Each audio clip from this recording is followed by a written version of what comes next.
This is not a test. This is not a drill.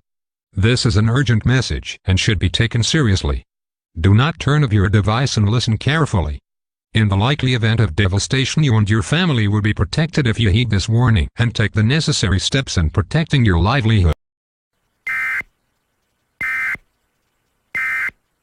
There's nothing the politicians can do to you if you band together. You have too much power. We don't hear about strength, and we have to strengthen because we are getting, if you look, it's death by a million cuts.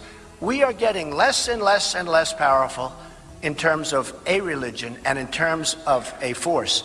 And honestly, whether it's one leader or a number of people, potentially you have tremendous power. I see these stores and they have a red wall and they have nothing on it.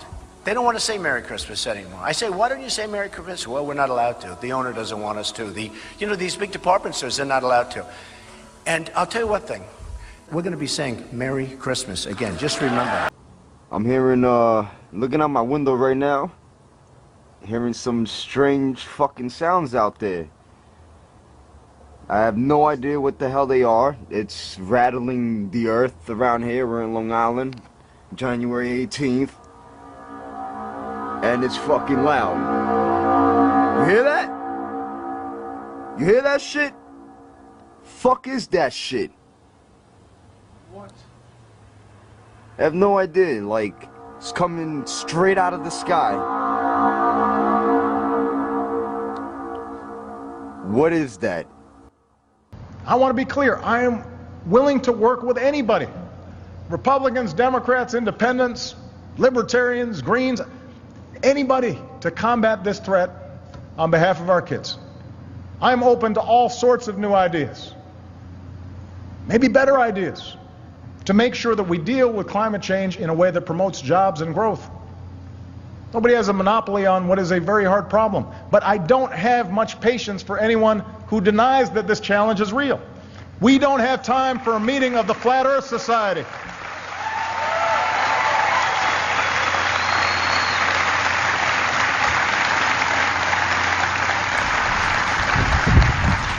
Sticking your head in the sand might make you feel safer, but it's not going to protect you from the coming storm.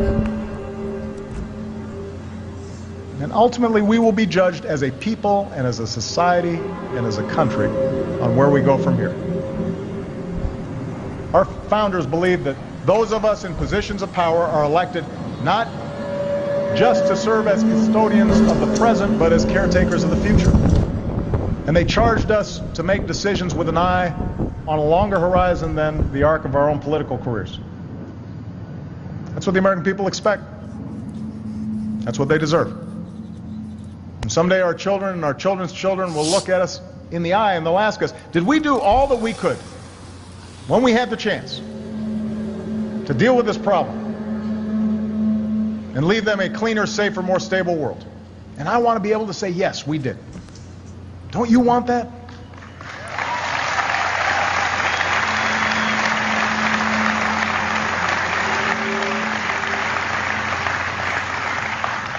Americans are not a people who look backwards. We're a people who look forward. We're not a people who fear what the future holds. We shape it. What we need in this fight are citizens who will stand up and speak up and compel us to do what this moment demands. Understand, this is not just a job for politicians. So I'm going to need all of you to educate your classmates, your colleagues, your parents, your friends. Tell them what's at stake. Speak up at town halls, church groups, PTA meetings.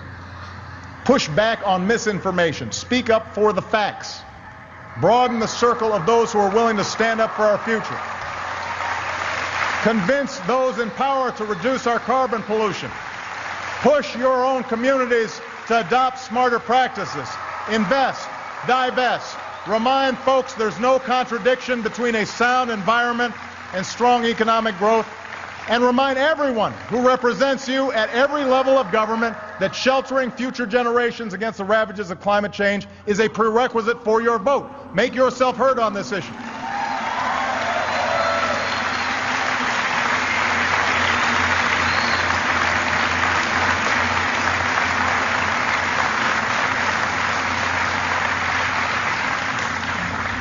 I understand the politics will be tough. The challenge we must accept will not reward us with a clear moment of victory. There's no gathering army to defeat. There's no peace treaty to sign. When President Kennedy said we'd go to the moon within the decade, we knew we'd build a spaceship and we'd meet the goal. Our progress here will be measured differently. In crises averted. In a planet preserved. Did you feel that? But can we imagine a more worthy goal? For while we may not live to see the full realization of our ambition, Did you feel we that? will have the satisfaction of knowing that the world You can feel it. we leave to our children will be better off for what we did. It makes you realize, that astronaut said all those years ago, just what you I have don't know. You can actually back feel it there on Earth. vibrating. Really? It's like this hump. And that image in the photograph, that bright blue ball rising over the moon's surface, containing everything we hold dear, the laughter of children, a quiet sunset, all the hopes and dreams of posterity, that's what's at stake. That's what we're fighting for. That's scary. And if we remember that, I'm absolutely sure we'll succeed. So thank you. God bless you. God bless the United States of America.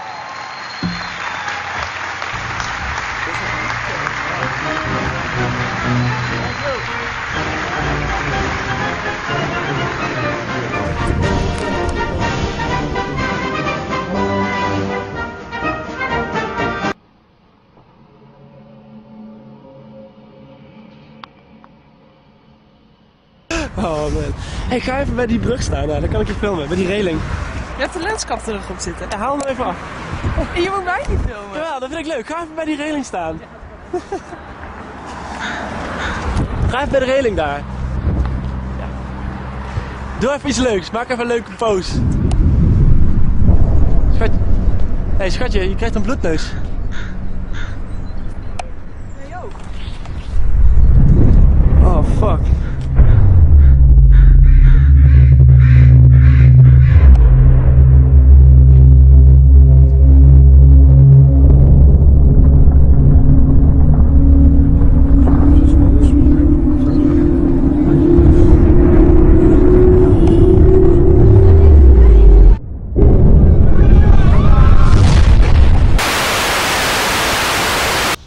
Stand by. Ready. Ready. Aim. Ready. Aim. Ready. Aim. Ready. Raise and hold.